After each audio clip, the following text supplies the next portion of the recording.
5 below right now in the Twin Cities. 7 below in St. Cloud, Bemidji, 12 below.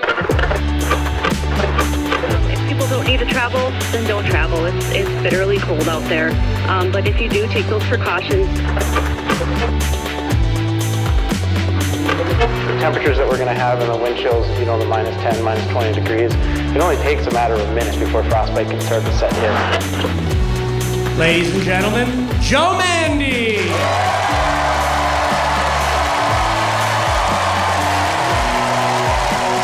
Yeah, man, we're doing it. Minnesota in January. I'm an idiot. What am I doing here? What are you doing here? Are you guys feeling good? Love it. I love to hear that. I'm feeling good, and I'm feeling chill. And that's huge for me. That's been my goal for a while now. I've been trying to make myself feel more chill, which is a cooler way of saying I was recently put on mood stabilizers. Thank you. Thank you so much. I don't know what they do scientifically. My psychiatrist says the goal is to turn my moods into vibes. So I'm just kind of vibing out 24/7, doctor's orders. Mood stabilizers are great. I know they work because the first or second week I started taking them, my wife and I, we went to Joshua Tree in California. I don't know if anyone here has been to Joshua Tree, but it's a dog shit town in the middle of the desert. Our last night in Joshua Tree, I looked at my wife and I was like, babe, it's our last night here. I'm gonna splurge a little. I'm gonna get takeout from the best restaurant in Joshua Tree. So I did a little research on Yelp, drove into town, got takeout from this beautiful little Italian restaurant they have there called Domino's Pizza.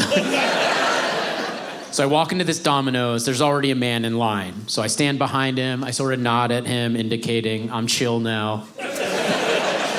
Take your time.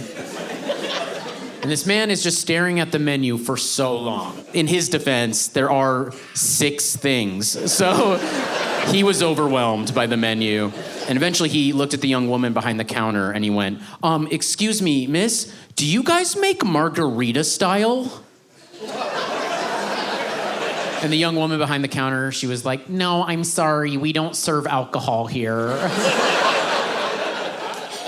And this guy is so condescending, he was like, no, margarita style. That's how we eat pizza on the East Coast. And I was like, hatred confirmed, And this girl, she's trying her best. She goes, okay, well, can you tell me what margarita style pizza is? Because maybe I can make something similar for you. And he went, oh, I don't know. I don't know what it is. And it didn't stop there. They just kept talking. It was 6 or 7 more minutes of these 2 fucking morons trying to figure out what he thinks margarita-style pizza might be, hypothetically. And what he ended up ordering was so insane. He ordered a large Pacific Supreme pizza with pineapple, okay? Crazy, especially when I tell you it does not come with pineapple. He added pineapple. Because in his head, he was like, I think that's what makes it margarita style, But I handled it really well. I really kept it together. All I did was every 30 or 40 seconds, I would just take a deep breath and go,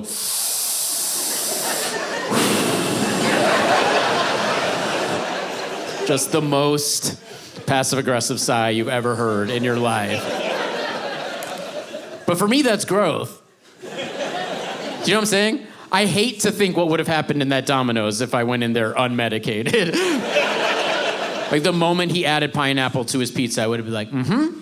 And I would have walked over to the door and locked it,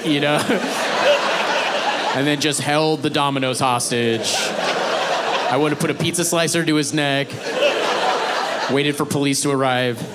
And then I make the police negotiator tell this guy through the window that he just wants a fucking cheese pizza. That's all he wants. He wants a cheese pizza with a little basil on top. He's too stupid to know he wants a cheese pizza. So anyway, I'm chill now. It feels great. I'm back. I have been doing a thing, though, that is very fun. It's when I'm around my friends, I will start using common phrases with them, but I'll say them 5% wrong and wait to see if anyone calls me out on it. It is thrilling, right? Like, I was with some friends the other day, and we were trying to agree on a place to eat lunch together, and everyone was bickering about, like, distance and parking and all this stuff, and I just snapped at them, and I was like, guys, we will cross that bridge when we come on it, all right?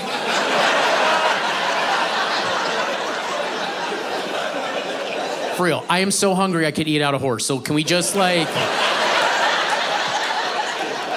we just pick a restaurant? God damn.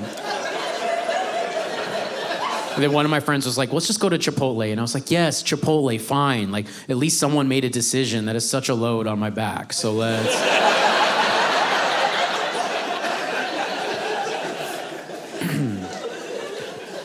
Like I said, I'm married. My wife is great.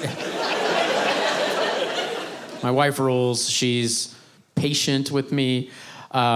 She's the weirdest person I've ever met. My wife is so bizarre. Like, my wife says things once a day that out loud I'm like, what the fuck are you talking about? I think my favorite example of this was about 5 years ago. My wife and I, we were in a rental car in Wyoming. Jealous? We were in a Buick Enclave in Wyoming, listening to satellite radio. We were listening to a station called Lithium. Okay, a couple nods. Lithium is the station that only plays 90s alt rock. Okay, yeah, so of course, at some point, a song by the band Bush came on the radio. This guy nods. Yeah. I like seeing Bush fans in crowds because they are kind of smug about it. Like, I can tell just from your demeanor that you're like, just to yourself, you're just thinking like, I bet it was Glycerine. The song he was listening to, I bet it was Glycerine. Yeah, so we're listening to Glycerine. Halfway through the song Glycerine, my wife turns to me and she's ecstatic. She's so excited. And I'm like, what's up? And she goes, Joe, did you know the day I went to my first Bush concert was also the day I tried mayonnaise for the first time?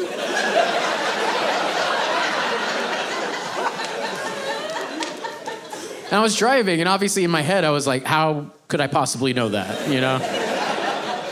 But out loud, I was like, that's incredible. Tell me everything. My wife proceeds to tell me truly the longest story I've ever heard in my life about when she was 12 years old. She and all her friends, they were huge fans of this band Bush, and they bought tickets to this big Bush concert, Big Bush, and...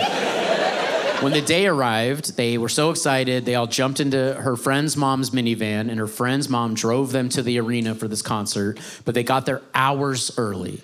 Like, the gates weren't even open yet.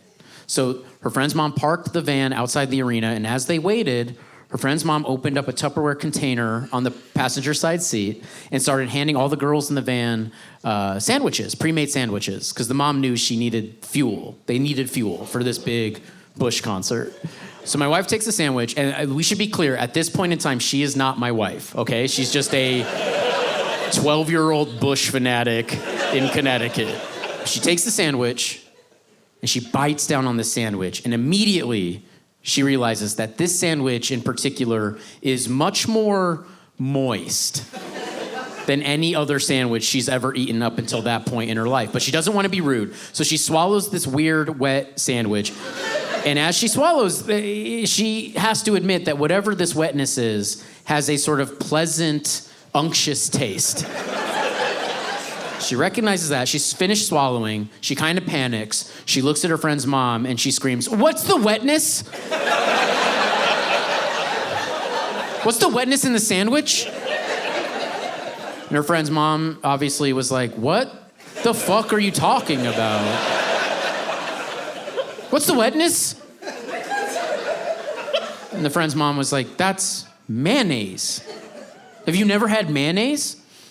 And my wife was like, "No, what? That's mayonnaise? Oh no, am I someone who likes mayonnaise? I think I like mayonnaise." So yeah, that's the short version of her story. So her story ends and I don't know how to respond, and that's a problem, right? I can tell she's waiting for me to say something in response, but I'm not doing it right. So there's just this tension building in the Buick Enclave we're in. And after like 20 seconds or so, she gets annoyed, and she snaps at me, and she goes, hello, Joe? What was the day you first tried mayonnaise? Expecting me to have like an equally powerful story. You know that touchstone moment in all our lives where we vividly remember eating mayonnaise for the first time? I love her so much. I'm lucky to be with her. She is mean. She's mean to me. I'm a professional comedian. That's important to remember. My wife recently told me that the funniest thing I do is the way I throw up. She said that. And that's hurtful.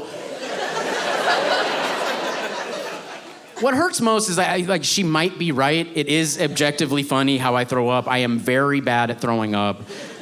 Part of the problem is that I don't do it a lot. I throw up every 2.5 years. So I've thrown up fewer than 10 times in my adult life, okay? So I don't have a lot of experience. When it goes down, it's absolute bedlam. It's crazy. And also, what makes it worse for me personally is every time I throw up, I know hours ahead of time. You know what I mean? I'll burp. You know those weird burps? I'll be like, oh no, today's the day. And I just pace around my house waiting to the vomit to come up. I'm like, when's it coming? When's it coming? And then once it's clear I'm about to vomit, I know I have about 10 seconds to run to a toilet. So this is my process, okay? I run to the toilet, I kneel down in front of the toilet, and the first thing that I do is I scream. I just scream into the toilet, nothing else. Just a dry, horrified scream. Has anyone here screamed into a toilet? It's unpleasant. It just reverberates back, blows your hair. And then I just do that for a while, right? I just scream, and it's not a fun scream. It's animalistic. It's horrifying. I can't even replicate it. I'll try my best. This is what I do. I go, oh! Thank you. Oh, thank you. So I do that for a while. It's sort of tantric. I just breathe in and scream and scream and scream. And it's about 30 screams or so. Each scream, I feel the vomit kind of ratchet up a bit. So after about 30 screams, it hits the surface, and I always, every single time, I get the angle wrong. So I continue screaming. It's clear, let's be clear, I'm never not screaming. So I'm screaming and screaming as vomit starts to shoot out my nostrils. So I got 2 jets of vomit shooting out my nostrils. No, I'll keep going. And so vomit shooting out my nostrils, I'm screaming, screaming, screaming, and the screaming's so intense that I start coughing up blood. Okay, so I'm coughing up blood, screaming, vomit out my nose, and at some point I start crying. I start crying. It's not because I'm a bitch. It's purely pressure related. There's just so much pressure rushing to my head that tears start rolling down my face. And actually the pressure's so crazy that all the blood vessels around my eyes explode. So I have 2 black eyes, non-contact black eyes. I have 2 black eyes, crying, bleeding out my mouth, vomiting out my nose, screaming, screaming, screaming. And I don't even think I'm doing a good job describing this because it's so violent. With each scream, I'm slamming up against the toilet, right? So by the end of it, I have a toilet bowl-shaped bruise on my chest. Vomit out my nose, screaming, blood, black eyes, and a little pee comes out. Okay, so a little pee comes out. Because I'm squeezing so hard. I'm nearly breaking ribs. And every time, almost a minute in, every time I throw up, I shit myself. I'm shitting, peeing, crying, black eyes, nose, vomit, screaming, screaming, screaming, bleeding, There is a moment every time while this is happening where there is a voice in my head that's like, it would be cool if I came right now. You know what I'm saying? If I could come in that moment, that's all, to hit for the cycle, that.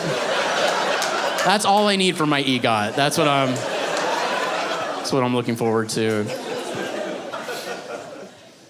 I work in television. I I watch a lot of television. I think I have a pretty refined taste in television, actually. I mostly watch a channel called A&E, which stands for Arts and Entertainment. It's very classy.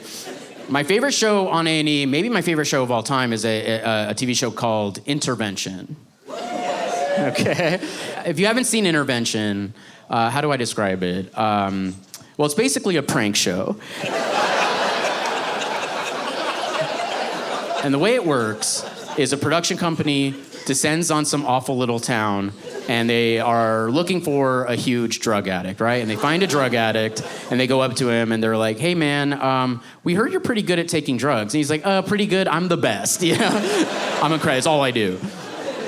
And they're like, awesome, well, I mean, would you ever consider getting high on camera? And he's like, it would be an honor.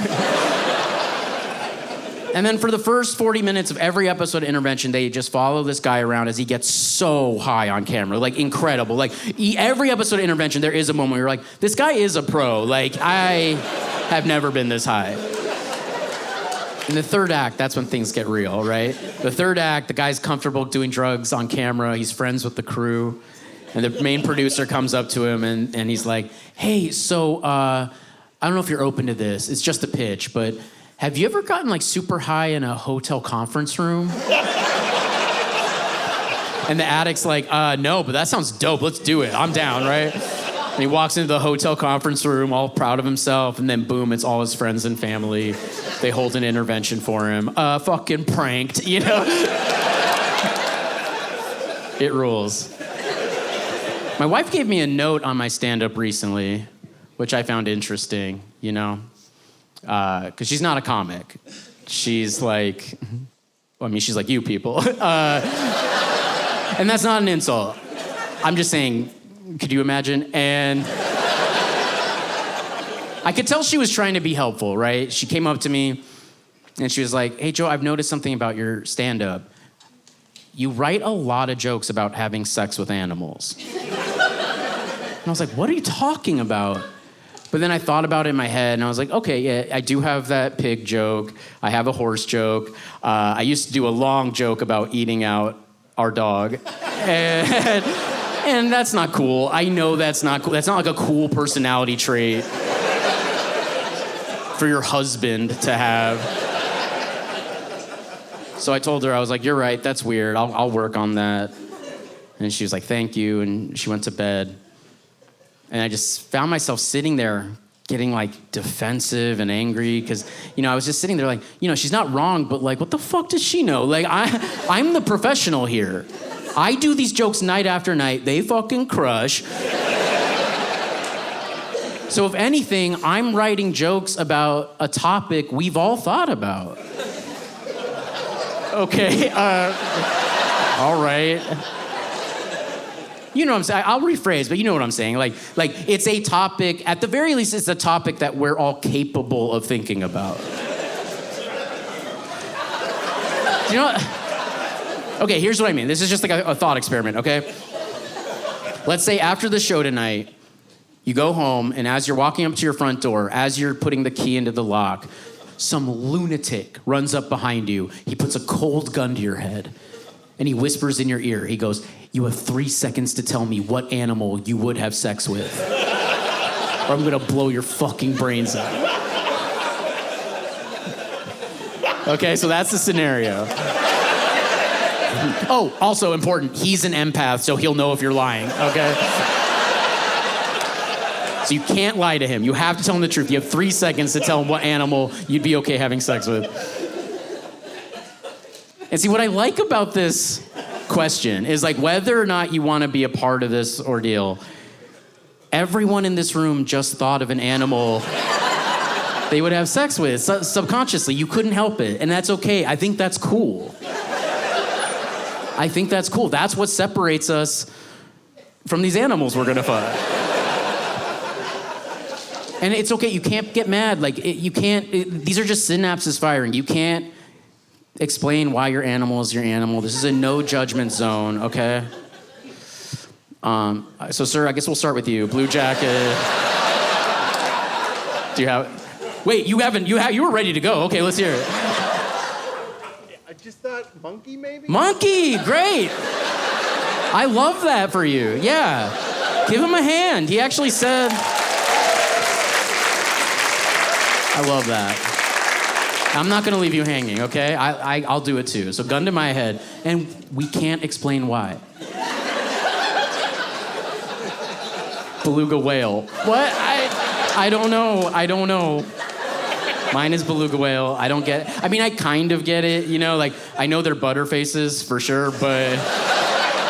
like, curvaceous, they're hairless, like, big DSLs.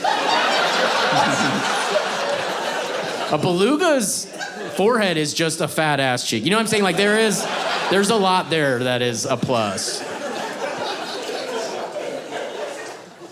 Yeah, and look, I know not everyone loves this material, and that's fine. I'm an acquired taste. A lot of people say my comedy is like jazz. Yeah, because it sucks. So I get it. I learned a lot about animals writing that last joke. I really did. This next thing's not even a joke. This is just my favorite animal fact. So you guys can take this with you tonight.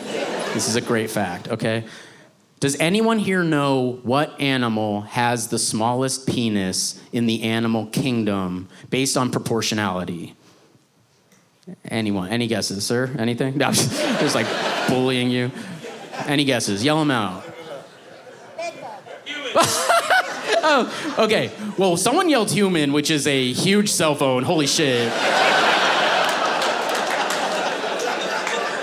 Bedbug, they're so small, they have to be hung. I'm sorry. So that, you said gorilla. Ding, ding, ding, ding, ding. That's the correct answer. Holy shit. Give him a hand. That's it.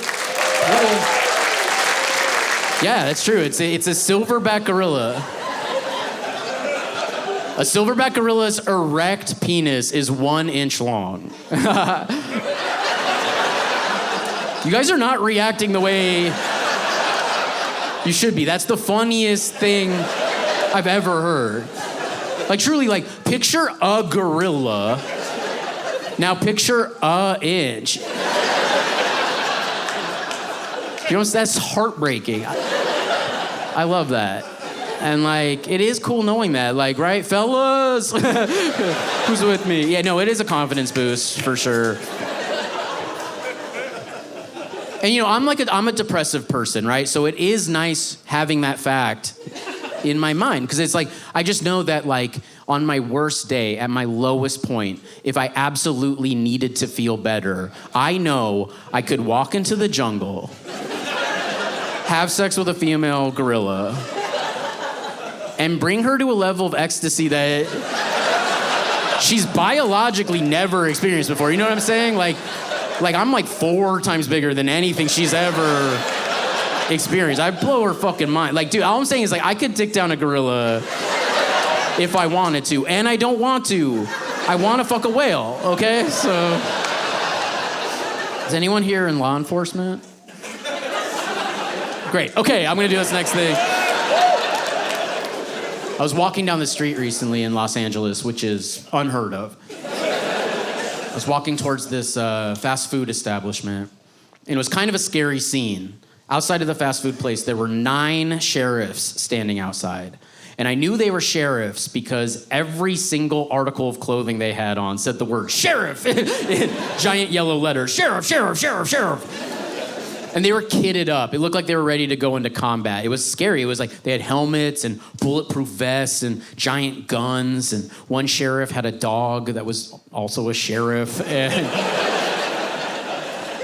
But it was a scary scene. I was like, is this place about to get raided? Are bullets gonna start flying? Like, I don't know. I was like, I'm gonna cross the street just to be safe. And as I was about to cross the street, a 10th sheriff came out of the door of this In-N-Out holding a big tray of cheeseburgers. And I was like, oh, everything's fine. They're just like, you don't see that every day. Just 10 sheriffs eating lunch together, al fresco. I loved it. And look, I can already tell from you guys that, like, you seem like a protect and serve kind of crowd. So I know the notion of defunding the police is controversial. And we're not gonna settle that here this evening. But I do think, at the very least, can't we all agree we can defund the sheriff The sheriff? What the fuck is a sheriff? How did we allow that to continue, you know? And I'm not saying all sheriffs are bad. Like, obviously, we need sheriffs to protect the Oregon Trail or whatever. But it's 2024. What are sheriffs doing now? Like, are people still cheating at cards? People making sarsaparilla without a license? Fuck out of here. Fake ass job. One sheriff, when I walked by, one sheriff had one of those Blue Lives Matter flags on his shoulder. You know, I'm sure you've seen those. The blue light, you know, the flag, the desecration of the American flag. So he had one of those, but none of the other guys had it. It was only him, and his was a little crooked. And I was like, oh my God, you did that yourself, you know? I couldn't believe what I was seeing. Like, it filled me with joy, because I was like, oh, I think you have to, like, really picture what happened there, right? Like this guy was clocking out at the end of the day. He sees his uniform, and he's like, oh, the guys are gonna love this, you know? And he, like, drove home, and he opened the door, and he put TV on to football, and he sat down on his couch. Like, really, truly imagine it. Like, this domestic abuser with, like, a thimble on his finger, and he's sewing away.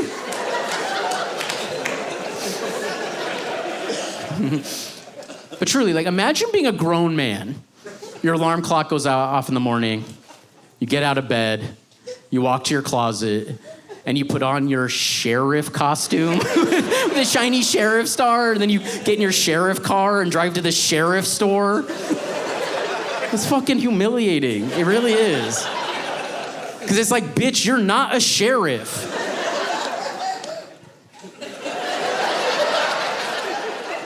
You know? There's only one sheriff in town. You are not he. Like, and I hate to put it this way, but like, what kind of cuck bitch walks around with his boss's job title across his chest, all proud of himself, like he did anything? The sheriff's elected. No one knows why. I love voting for sheriff. That's my favorite thing to do in a democracy, right? I walk into the booth, I see two names that mean nothing to me. And then what I do is I say both names out loud, and whichever name sounds more likely to kick my door down and shoot my dog in the head, that's who I vote for.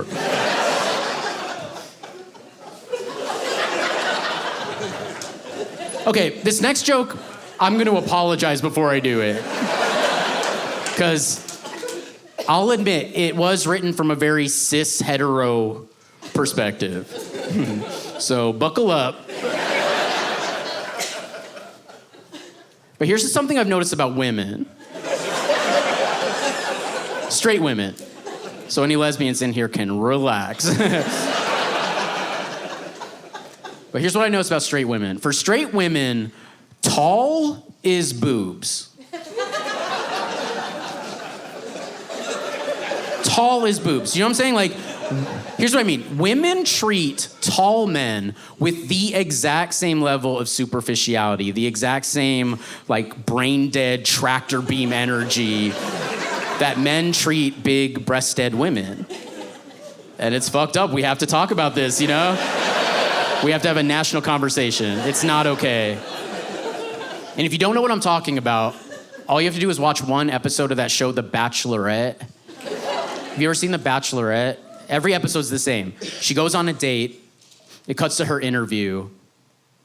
And she's like, oh my God, Preston's incredible. He's so handsome. He's so funny. He's got a great smile. And he's tall. And I love that he's tall because my dad is tall. So I'm just used to tall men. You know, we've been conditioned to think that's an okay, acceptable thing to say out loud. It is not. It's fucking psychotic. Imagine if The Bachelor acted that way. The Bachelor goes on a date. It cuts to his interview. he's like, yeah, dude, Kelly was cool as hell. Like, she's really cute, great smile. She has all her teeth. She's fucking stacked. Did you see that? Holy shit. I was looking at them all night like, God damn, they're huge. They're so huge. And I like that, you know? Yeah, because my mom has fat tits, you know? So I like that. Makes me feel safe. And it's not like I'm bitter, all right? I'm 5'9", so it's not like I'm a fucking A cup, all right? I'm fine. I'm a B cup. I'm a perky B cup, all right? I'm 5'9". Despite that, my life is very good. I have a great life. I mean, I don't want to sound like I'm bragging, but this is just for context, just so you understand. Like, I am a homeowner in Los Angeles. I have a hot tub. What else? I'm a father to a special needs pit bull. I have an Emmy. You know what I'm saying? Like, things are very good. Oh, thank you. It is a daytime Emmy, so chill. It doesn't count. My life is very good, but I always think to myself, at least once a day, I always have this intrusive thought that's like, your life would be better if you were tall. Like, I know that to be true. And I'm not talking like a little taller. I'm talking like a full foot taller, at least. Like, can you imagine if I was 6'9"? That would be incredible. My life would be so much better. I would give up, and like if someone, a wizard, it would have to be a wizard. If a wizard came up to me and was like, Joe, would you give up everything you have for the ability to dunk a basketball? I'd be like, yep. You know, I'd be like, he wouldn't even be able to finish his question. I'd be like, yeah, you know, I've been waiting for this, you know? And then I'd be moving the process along for him. I'd like grab my dog, start drowning my dog in my hot tub, club him in the head with my Golden Globe. I have a Golden Globe also. And yeah, so absolutely, I'd give up anything. I mean it too. Like, I've had people ask me, like, you don't mean that. Like, you wouldn't leave your wife. And I'd be like, in a second. Absolutely, I would. I don't want to. I love her. We've been together for a long time, but like, I've wanted to dunk a basketball since I was 4 years old. You know what I mean? Like, between her and dunking, she can kick rocks, you know? And she knows this. I tell her every day. I don't know what I would do with myself if I could dunk a basketball. It would consume my life. Like, I would run to the park with a basketball and I would just dunk and dunk and dunk and dunk and dunk and dunk and dunk and dunk and dunk and dunk and dunk. It would be crazy. I'd forget to eat. I'd forget to sleep. They'd have to put me on intervention, like, for real. Like, at some point they'd be like, have you ever dunked in a hotel conference room? I'd be like, no, but I'm fucking down. I'll windmill that shit. Are you kidding? Dude, I love basketball. Basketball is my favorite sport. I really do love the way they dribble up and down the court. It's been my favorite thing as far back as I can remember. Like, I don't think that's normal to love the same thing from 4 years old to 40. That's crazy, uninterrupted. And I've loved basketball the same way my entire life, where I'm obsessive. I'm always trying to like memorize statistics. I'm always trying to find like who is going to become the next big superstar in the NBA, right? And I just turned 40, and I did an audit of my Instagram account recently. I follow like 300 teenage boys. Like, you know, like muscular, athletic, desperate teenage boys. That can't be good. Yeah, man. I'm a fan of the Minnesota Timberwolves, which, yeah. I mean, I know you guys get it, but in most places, when I tell people I'm a fan of the Timberwolves, it's like telling someone I'm a cutter. You know what I'm saying? They're like, what? Are you okay? And it's like, not really, no. Does it hurt? Yeah, it hurts a lot, but I get off on it. They've been bad my whole life, but this year they're very good, and it's very exciting. And a lot of that is due to this guy on the Timberwolves, this guy named Anthony Edwards. He's so good at basketball. He's such a muscular boy, and I love him. I was visiting my parents recently, and I was telling my mom about the Timberwolves, and I was telling her about Anthony Edwards, how much I loved him, and I got kind of carried away, because at one point I was like, Mom, for real, I would jump in front of a bullet to save his life. That's how good he is at basketball. My mom was like, what? And my mom's never heard me talk about anyone this way. And I could tell she was a little jealous, because she went, well, what about me? And I was like, what about you? She was like, would you jump in front of a bullet to save my life? And then I'd be like, yes, mother, I'd jump in front of a bullet to save your life. She didn't love my level of sarcasm, because she followed that with a truly insane hypothetical, right? My mom went, okay, Joe, let's say I was standing on the street next to Anthony Edwards. And I was like, Mom, that's the coolest thing you've ever done. And she's like, okay, and let's say someone shot a gun in our direction, and you could jump in front of the bullet to save one of our lives. Who are you gonna save, me or this Anthony Edwards? And I looked at her and I was like, Mom, you know that's unfair. That's so manipulative. You're my mother, I love you, you brought me into this world. You've lived a long life. I don't know what to tell you. What, you want me to save you and let this beautiful boy die with his whole life ahead of him? Absolutely not. It's like, Mom, you did it. You raised 2 kids, you were a federal judge, you retired. None of those things has gotten me any closer to winning an NBA championship. Like, sorry. It's like, Mom, you have no jump shot, your handles are trash. Like, if my mom tried to play defense in the NBA, she'd get fucking cooked. Like, her ankles would break. She has osteoporosis. That's part of it.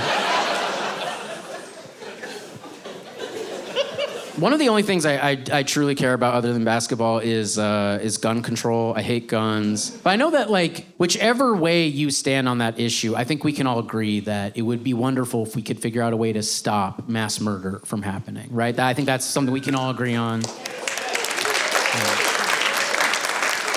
But I think when I say that, what I mean is we need to, as a society, we need to find a way to control how outrageously fun it is to shoot a gun. That is the main problem with guns, is they're absolutely so fun. It's crazy.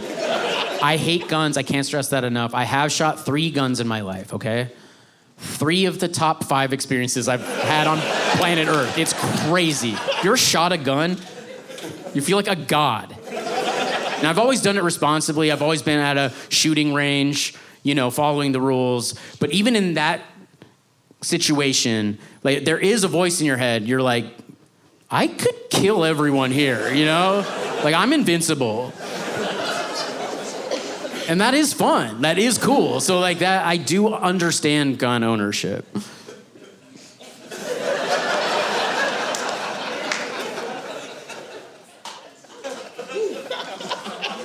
But I think that's why we'll never have true gun control in this country, is because the people who own lots of guns, people who hoard guns, that is very clearly the most fun thing in that person's life. And that person is not going to willingly give up their most fun possession to the government unless they get something more fun in return. So I do think that's sort of the issue we face as a generation, is can we create something that is more fun than shooting a gun? And I've put a lot of thought into this. And I think the answer, I'm being 100% sincere when I say this, I think the answer is sex dolls. Yeah. And I feel the hesitancy in this room. And I think that's fine, because I think you think I'm talking about modern day sex dolls. No, like real dolls. Have you seen real dolls of like rubber O-face, like rigor mortis, like, like, has anyone here fucked a real doll? Yeah, me neither. No, what I'm describing, like, this could be our generation's Apollo mission. You know what I'm saying? Like, this is our moonshot. Like, what we need to do is get our best scientists and engineers together to work on creating a sex doll that is so powerful, so pleasurable, that when you have sex with this sex doll, a super sex doll, the moment you finish, your brain instinctively is like, I gotta fuck this doll again. right? Because if we can create one of those, then we get the government involved and we can create one sex doll for every man in the United States. That's the goal. Not even man. Like, honestly, if we want to do it right, you got to start young. Like you're 11, you get your first sexual boner. The government's alerted. It's not weird. The day after your first boner, a letter shows up at your house from Joe Biden being like, hey, man, heard about that hard-on, my guy. Congrats. Other side of the letter from Joe Biden is a confidential form, right? It's just you and the scientist. And you fill out the form describing your ideal sexual mate, right? And it's no one's going to see it. It's just you. So you can be fully honest. It's like whatever gender, whatever race, whatever species. You're good. You send it to the government. A couple weeks later, a giant box shows up to your house. You open it up. It's your ideal sexual partner. You're immediately horny, obviously. You take the doll out. You run with it to your bedroom. You put the doll on your bed. And then obviously, you fuck the doll.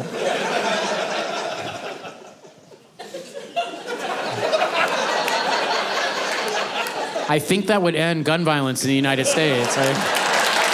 I really do.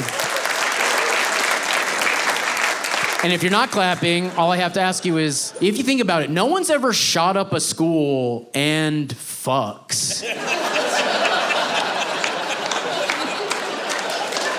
You know what I'm saying? Like, it's the fucking is the critical missing piece there. And it shouldn't be incumbent on us to fuck these unfuckable freaks. So give them a doll to fuck so we don't all die in the crossfire. And the reason I say every man should get one is because it's only men who commit these acts of mass murder. So we're just playing it safe, okay?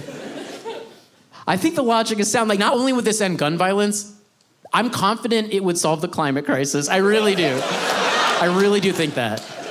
Because all we would have to do is figure out a way to plug the dolls into the electrical grid. And we're... Do you know what I'm saying? Like, again, this isn't weird, but picture every man and boy in the United States jacking off into the grid. You know what I'm saying? Like, that pumping action, are you kidding me? That is so much more reliable than wind or solar. That's an unstoppable force right there. We're gonna have a surplus of energy. We won't know what to do. We'll have so much energy we'll have to like shoot it into socks or something. Look, I don't think the Green New Deal goes far enough. This is my cream New Deal. I'm running for Senate. Thank you. Thank you so much. That might be my most contentious joke. That's the joke I get confronted about the most after shows, often from women. JK, only from women. I don't know what that's about. One woman followed me to my car the other night in Los Angeles, which was, a role reversal. And I turn around, there's this woman standing behind me. She was so mad at me about that joke. She was like beet red. She could barely get her words out. She was like, hey, how come men get the sex dolls? How come women don't get sex dolls? And I had to look at her. I was like, yo, maybe you will. Eventually, Jesus. I was like, I'm trying to end gun violence in this country. What, you're just trying to bust a nut? Get woke.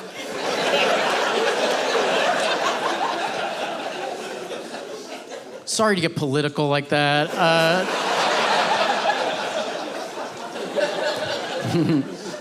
Any Nazis here tonight? What's going on? Any Nazis? Nazis are crushing it, huh? They're back, baby. Nazis are back. I'm Jewish. I hate them. I hate Nazis. They're my mortal enemy. Can't stand them. They suck. But I will say, I will give it up. I will give them credit for one thing. These new Nazis, they are legit good at one thing. They're good at branding. Do you know what I'm saying? Like Nazis have somehow conditioned us to call them by the names they prefer to be called, right? So when there's a group of Nazis, we all know they're Nazis, but instead we'll describe them as Proud Boys or Patriot Front or St. Louis Cardinals fans. We know you're Nazi. Just say you're Nazi.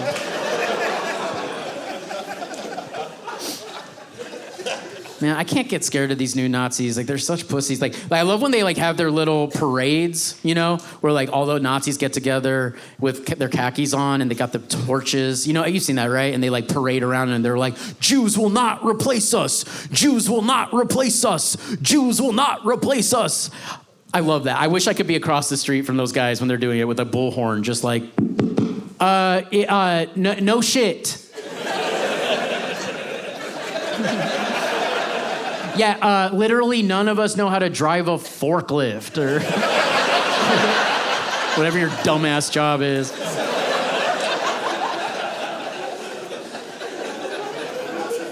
Yeah, dude, I can't get scared of Nazis. I can't get scared of Russia. Like, Russia's back in a big way. Any Russians here tonight? I hate this. I might be speaking to my own ignorance, but anytime I read news about Russia, I think, wait, what is Russia? You know? Like, I know it's a country, but if I close my eyes and try to picture Russia, here's what I see. I see like 14 time zones of barren, frozen farmland, and then there's that one building that looks like candy. What? I'm supposed to be scared of this place? It's the wackest country on earth. So dumb. Russia's so dumb. And I got friends who are convinced Russia's like gonna kill us, that they're the enemy. And I'm like, why? And they say, well, because they hacked us, they'll hack our power grid. And I don't even understand that. I'm like, how do you hack in Russian? Like, what does that keyboard even look like? It's like backwards K, upside down P, 3 is a vowel. Fuck out of here, that dumbass language. Can't get scared of that.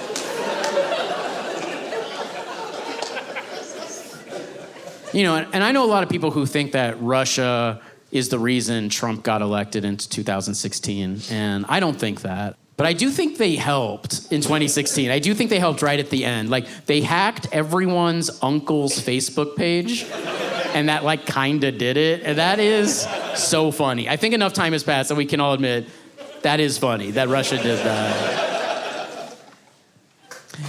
And you're not gonna like this next thing, but I remember watching the results on election night 2016, and I was like, damn, Russia, I have not been this impressed with a foreign adversary since 9/11.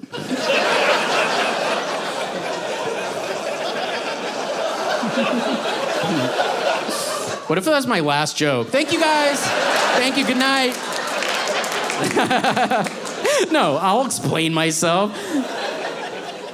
Here's what I mean. I was a freshman in college when 9/11 happened. So I saw the whole thing unfold live on TV, on CNN, and it was traumatic. It was scary, obviously. But there was a voice in the back of my head the whole day that was like, damn, Al-Qaeda, A+.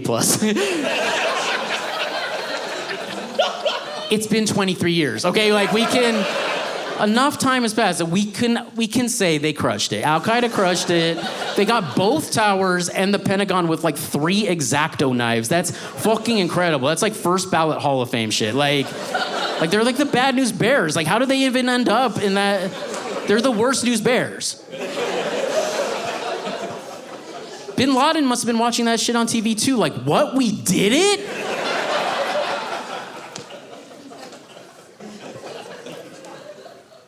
Look, here's what I think is cool about 9/11.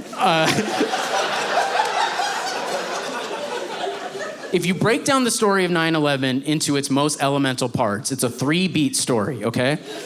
Osama bin Laden made a crazy bet. The bet paid off bigger than he could have ever dreamed. And then 10 years later, a bunch of dudes ran into his house and blew his fucking brains out. Right? So if you think about it, that's just a very long version of the movie Uncut Gems. And I think that's cool. I'm sorry. I'm a cinephile.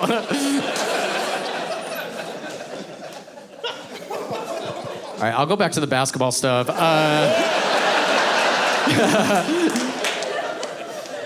For this next thing, it'd be helpful for me if clap if you've ever been to a live basketball game. Great, love it. So you'll know what I'm describing here. So I love going to basketball games. It's my favorite thing. And my favorite thing within my favorite thing is something I'm sure you've seen. It usually happens between the first and second quarter.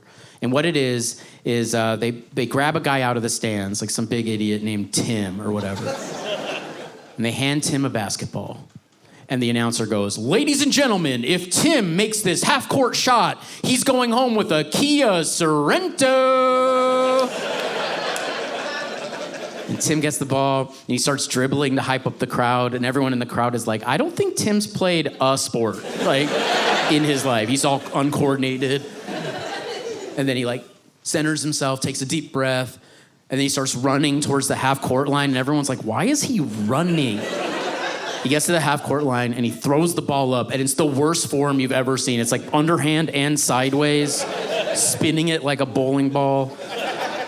And 999 times out of 1,000, the ball doesn't even reach the hoop, or even worse, it'll fly over the backboard, hit someone in the head.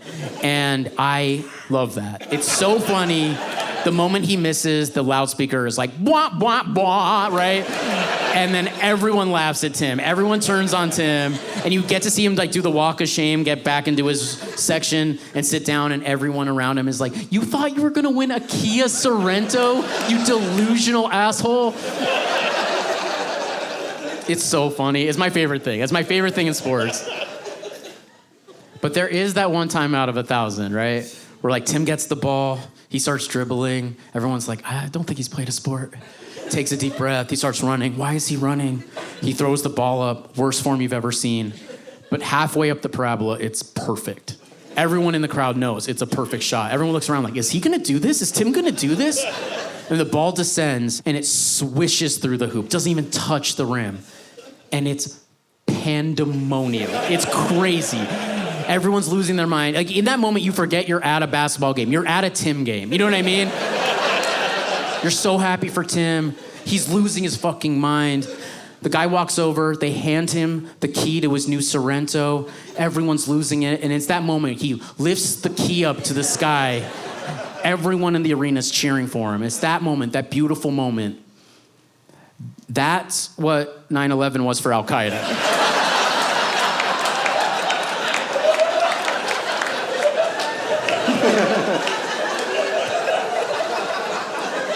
So now you get it.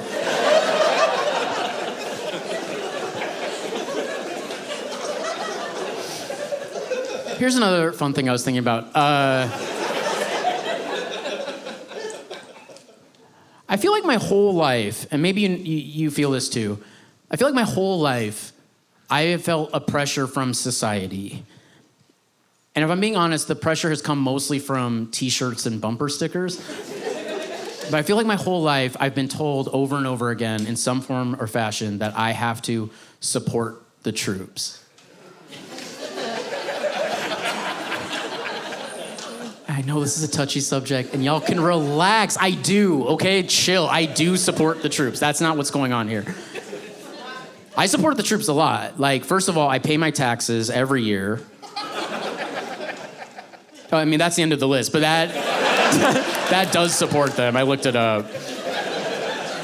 But I'm not dumb. I know that's not the type of support the t-shirts expect of me. And I just find that frustrating that it's left unsaid. It's vague, it's unspecified. I would love to know what kind of support they mean. Because, like, if it's not financial,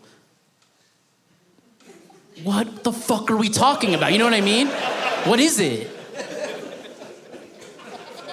I guess it's emotional.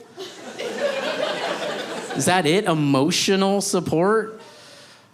I don't know. I mean, like, if that's it, I'm down. Like, I don't know what that means either. How do you show emotional support from afar? Like, I'm trying my best. I downloaded an app that I recommend. It's great. Every day at noon, it plays the Star Spangled Banner. And no matter where I am, it tells me where to face the Pentagon. And then I'm just sort of like...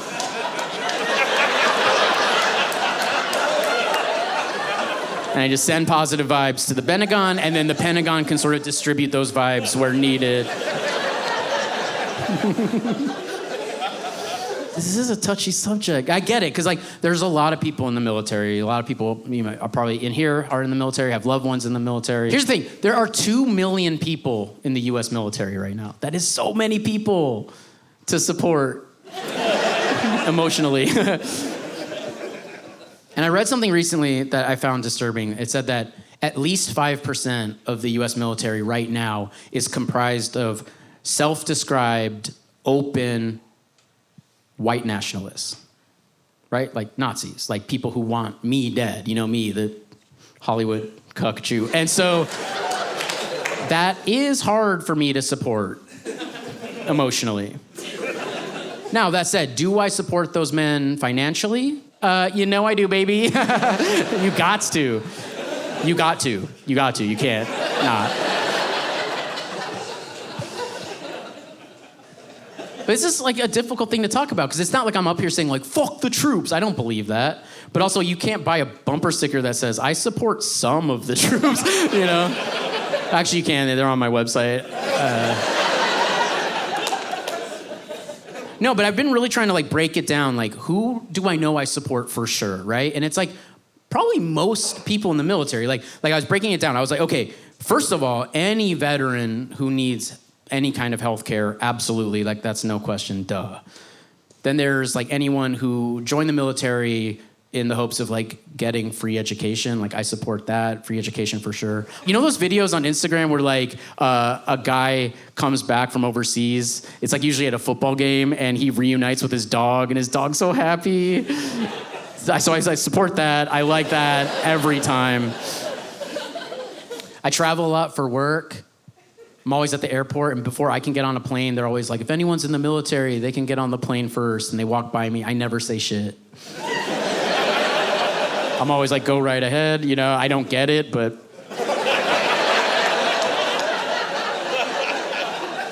Now, that said, if those guys got off the plane before me, I'd lose my fucking mind. I would go absolutely apeshit. And I suppose it's easy for me to talk this way about the military because I don't have any friends or family in the military. So that's my connection to it. I'm pretty detached, right? Like, when I think about it, the only real relationship I have with the military is like when I go through my high school yearbooks and look at all the dudes from my high school who went into the military. And look, all I can say, and this is with 100% confidence, we are not sending our best. We're just not. But I don't want to make it seem like I think I could be in the military. That is not what's going on here. Absolutely. I'm not getting through boot camp. Are you kidding me? Dude, 2 years ago, I had to go to a physical therapist because I got tennis elbow from holding my phone wrong. Okay? So I'm the biggest pussy in this room. I'm a pussy, I'm a freak, I'm a sicko. Can I tell you the grossest thing about me? This is the most repulsive thing about me. I'll be perfectly honest and vulnerable with you. I still do BuzzFeed polls. Whoa, right? Every morning. First thing I do when I wake up, I don't even get my glasses on yet. I'm like, time to do a BuzzFeed poll, you know? I need to see which Supreme Court justice is my spirit animal or whatever. Oh, it's so gross. I hate it about myself. I hate that. I did a BuzzFeed poll earlier this year. I cannot stop thinking about it because it was the most vague question I've ever seen in my life. The question was just, what's the scariest thing? That's it. What's the scariest thing? And they had all these options you could choose from. It was like shark attack, bungee jumping, spiders. You know, it was like all these things. But the number one answer, by like a 40% margin, the number one answer was public speaking. Isn't that crazy? That means like what I'm doing right now is braver than being in the US military.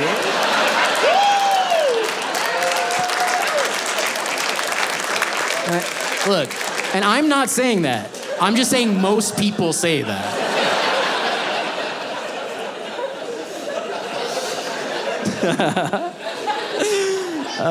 You know what's crazy? I've only gotten beaten up once in my life. Isn't Incredible. What a streak. How is that possible? I do that joke every night.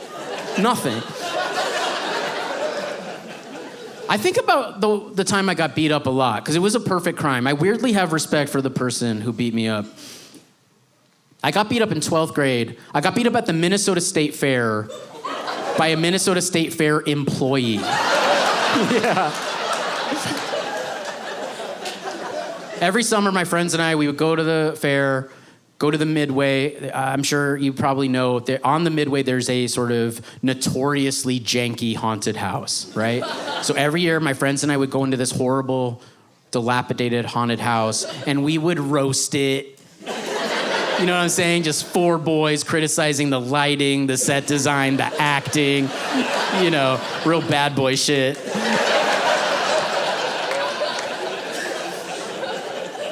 So yeah, it was our senior year. It was like one of those high school movies. It's kind of bittersweet. We were like, we're all going to different colleges. This might be the last time we roast this haunted house together. We gotta savor this moment. And we walk in, and they go way faster than me. So I'm by myself, just criticizing left and right.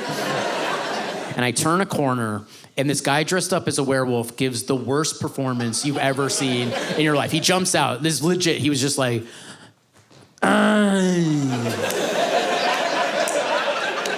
I couldn't believe what I was seeing. I was like, come on, dude. I was like looking at him through the holes in his mask. I was like, that was the worst werewolf I've ever seen. And I've been to a lot of these, okay? You really got to step it up. That was pathetic. And he fucked me up. Like, he just kicked the shit out of me. It was crazy. He threw me against the wall. He's punching me in the ribs, slamming my head against the wall. Like, you know, and you never expect that from a werewolf. I was getting beaten up, and people were walking by. I was begging people, passersby, get this werewolf off of me. Please help me. Help me. I'm really getting hurt. Help me. No one would help me. And it took me so long before I realized, of course, no one's helping me, because they're turning the corner and they're just like, damn, they really stepped it up this year. That looked like a real werewolf attack. That little girl was really, really crying.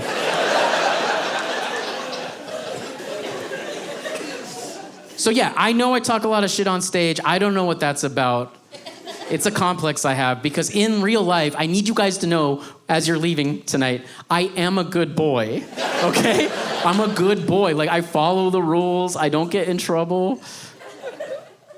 I've only been in trouble once in my life, honestly. I got suspended in 4th grade on some bullshit. I'm still mad about it.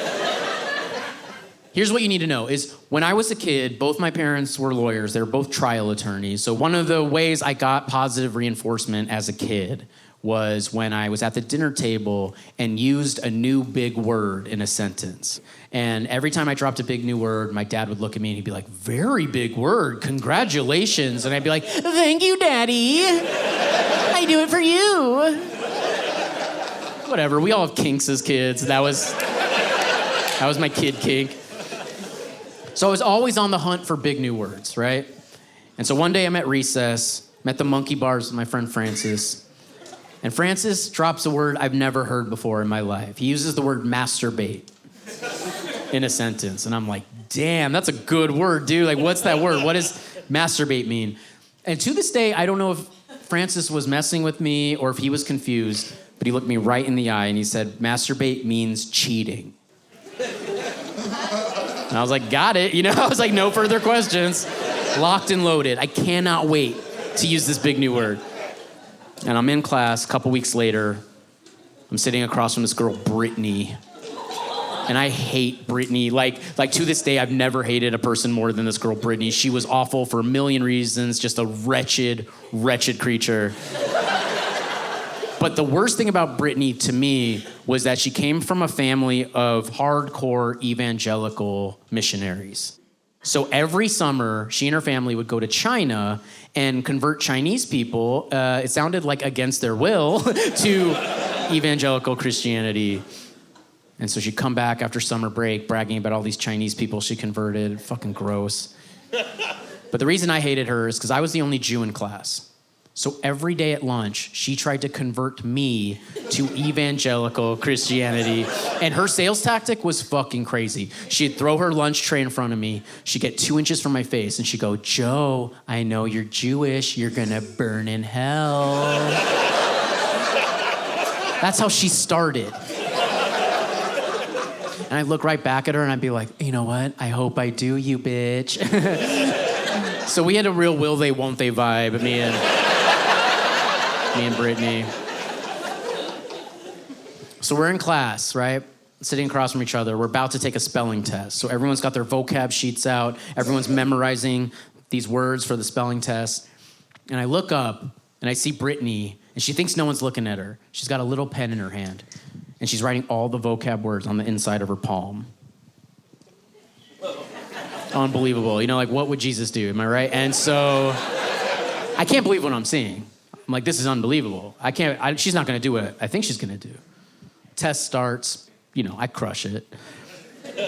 Slam it down. And then for like 5 minutes, I watch Brittany. She thinks she's slick. Looking at her hand, writing all the words down. Unbelievable. And so when I thought the time was right, it was so dramatic. I stood up, but I'm like 3 feet tall. It wasn't good. So then, psycho move. I then stood up on my chair so I could point down at her. And at the top of my lungs, as I pointed, I was like, Teacher, Brittany's masturbating. I saw her masturbating. She's masturbating. And the teacher runs over, Miss Gonzalez. She's pale, right? She has no idea what's going on. She looks at me. She's like, what are you saying? And at no point do I think like, oh, I should use another word. I was like, I know this word. I know what it means. And I was like, look at her. She's masturbating. She masturbated the whole test. Like, look at her hand. Look at her hand. It's all over her hand. For real, this happened. And, you know, there's nothing in the teacher manual for this kind of scenario. So the teacher looks at Brittany, she looks at me, and then she tells me, like, get out of here, go to the principal's office. And I can't believe my ears. I'm like, wait, I'm in trouble? She's the masturbator. So I get kicked out. I have to go into the principal's office. I'm all upset. The principal looks at me. She's like, Joe, what are you doing here? And I was like, oh, you know what? Great question, madam. I've never masturbated once in my life. Principal's like, okay, this is above my pay grade. So she called my dad. The principal called my dad. He was in court. I wish there were cameras in that courtroom. You know what I mean? The bailiff coming over to the judge nodding, slamming her gavel, like, court's in recess, Mr. Mande, your son's a raving pervert. You need to go take care of that immediately. So my dad drove to school. He's in his, like, one nice suit. Comes into the principal's office. I'm on the principal's couch just crying, weeping. You know, the injustice of the situation. My dad looks at me, he's like, Joseph, what the hell is going on? What happened? And you know that like little kid cry? I was like, Dad, you know, you taught me we never masturbate in our family.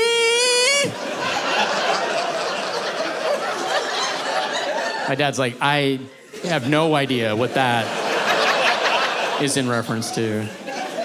What's that? He's suspended? Yeah, he's suspended. And so my dad grabs me. We leave school. He throws me in the car. He's all confused, pissed off. We're driving home. Takes him a while, maybe 20 minutes or so. My dad sort of susses out what happened. And he looks at me and he's like, Joseph, you're not in trouble. I just need you to tell me what you think this word masturbate means.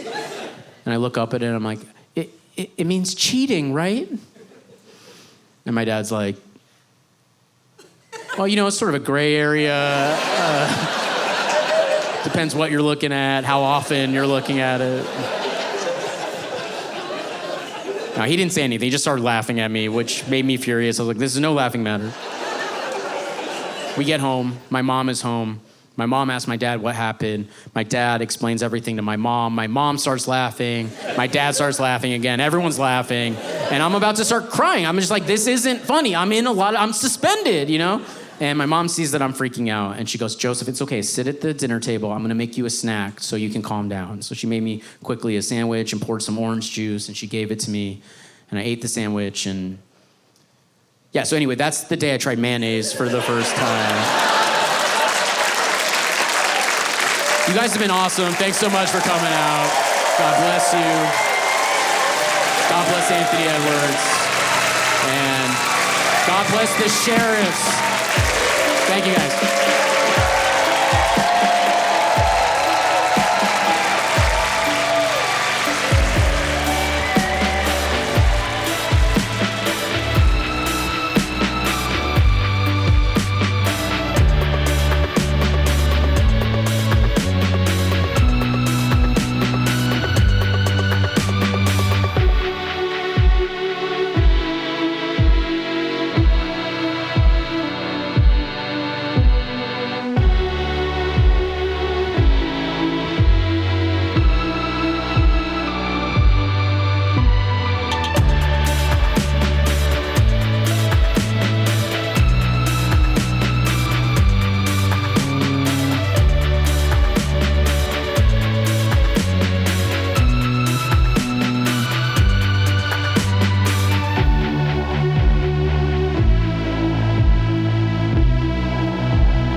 Mande 公司